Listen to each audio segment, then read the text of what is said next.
itu kabar yang luar biasa gembiranya, karena bertahun-tahun kemarin cuma 50.000 maksimal 40.000 formasi kita. Jadinya udah harusnya tidak ada kesedihan. Yang angka 550.000 adalah rekor untuk kita semua, adalah rekor untuk kita semua.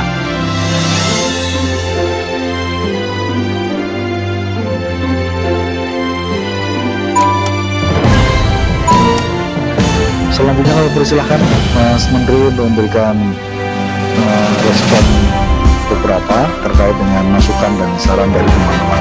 Silakan. Terima kasih Pak Ketua, terima kasih Ibu Bapak anggota. Ada beberapa poin yang mungkin saya tanggapi. Yang satu, kami mendengar dengan sangat jelas posisi Komisi 10 mengenai wacana penambahan pajak PPN untuk sekolah. Itu tentunya akan kami kaji ya, karena kami juga harus mendalami dahulu untuk melihat situasinya, tapi pesan itu akan kita bawa ke dalam internal pemerintahan pusat. Kedua adalah kami sangat berterima kasih atas apresiasi dan dukungan untuk meningkatkan anggaran ini. Semoga dukungan di Banggar juga bisa terjadi. Saya yakin dengan perjuangan teman-teman Komisi 10 harapannya bisa tercapai, walaupun tidak 100%, tapi saya rasa kita bisa bersama-sama mencapai peningkatan sehingga tidak semua program terkorbankan. Kami juga mendengar sangat jelas mengenai posisi penjelasan dan otoritas daripada alokasi dari 20% anggaran pendidikan ini yang harus dipertajam, diperjelas definisinya, dan otoritas siapa yang seharusnya melakukan alokasi tersebut. Itu merupakan suatu hal yang akan kami tanggapi secara serius, tapi tentunya butuh dukungan dari anggota Komisi 10 dan semua fraksi untuk itu terjadi ya. Saya sangat setuju tadi mengenai bahwa TIK itu harus diprioritaskan dan tidak boleh dikorbankan untuk tahun ke depan. Ini bukan hanya karena pandemi, karena itu adalah basis daripada pemerataan informasi dan akses untuk daerah manapun. Itu adalah bahan dasar daripada peningkatan kualitas pendidikan. Kalau dia tidak punya akses ke guru-guru yang baik lewat platform digital, kalau dia tidak punya akses ke informasi terbaru dari Kemendikbudristek, sekolah itu mana mungkin bisa terus memperbaiki dirinya. Jadi TIK itu harusnya tidak dikorbankan. Saya belum mendengar itu mengenai konsep mengenai formasi yang ditolak, tapi kalau ada mohon dilaporkan, kami akan segera menginvestigasi.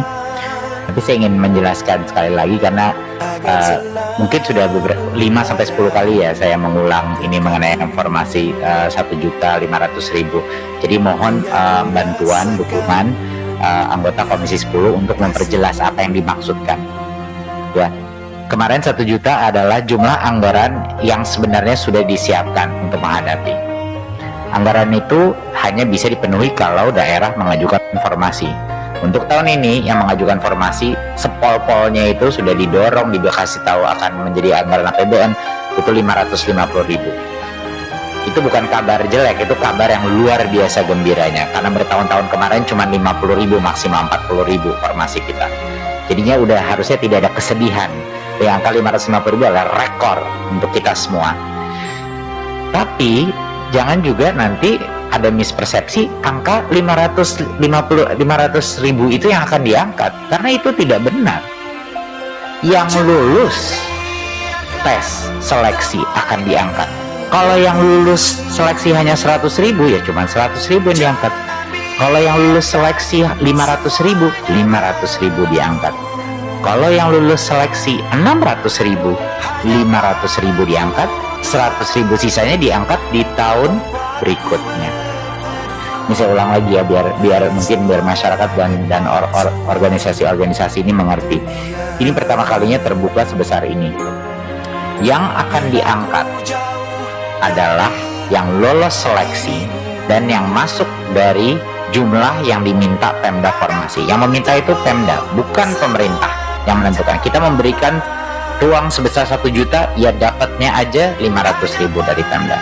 Tapi jangan khawatir, untuk bulan Agustus ini, tahun depan kita akan menambah lagi, kita akan ronde berikutnya untuk 2022. Jadi dari formasi 500.000 itu siapa yang akan diangkat? Bukan 500.000, berapapun yang akan lolos tes seleksi. Kalau 100.000 yang lolos tes seleksi, ya 100.000 diangkat tahun ini. Kalau 500.000 lolos seleksi, ya 500.000 diangkat tes ini.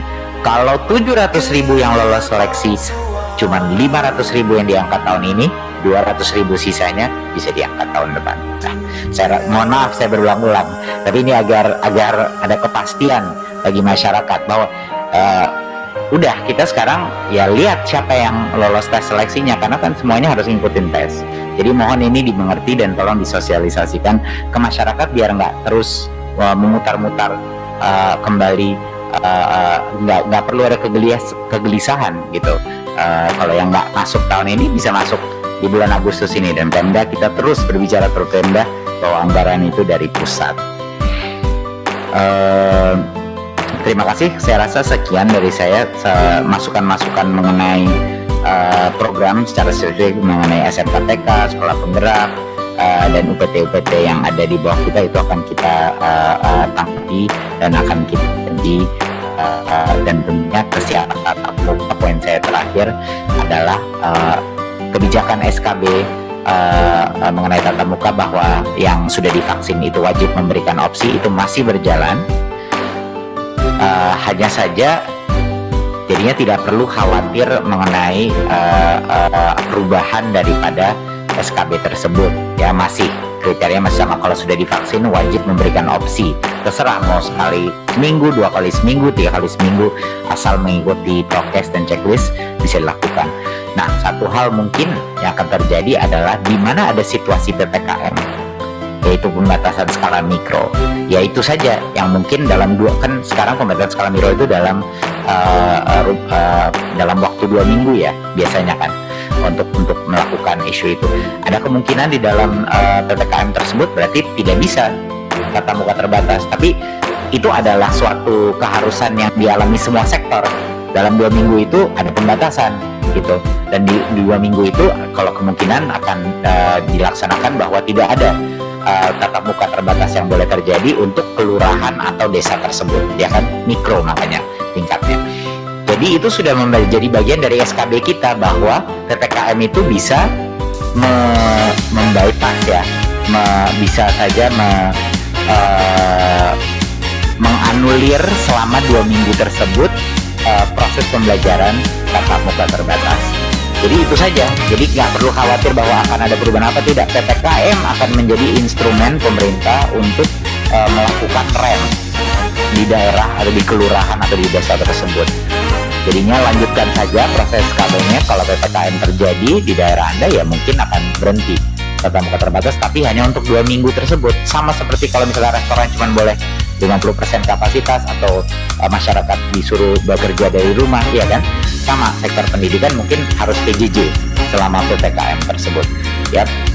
Tapi peraturan SKB kita masih berlaku selama ini, jadi tidak perlu ada kebingungan, tidak perlu ada pertanyaan mengenai apakah akan ada perubahan. Ya, lanjutkan saja seperti sekarang. Kalau daerah itu diimplementasi PPKM, kemungkinan akan PJJ saja untuk 2 minggu tersebut. Tapi lanjut lagi setelah PPKM sudah selesai, lalu balik lagi. Jadinya udah mendingan siap-siap dari sekarang gitu. Mulai saja nanti. Jadi nggak perlu dikhawatirkan bahwa antisipasi perubahan. Semua sekolah sudah harus siap-siap. Mau itu daerah akan dimasukkan dalam PPKM apa tidak, harus sudah mulai siap-siap sekarang. Begitu. Saya rasa sekian dari saya. Terima kasih Bapak Ibu anggota. Wassalamualaikum warahmatullahi wabarakatuh.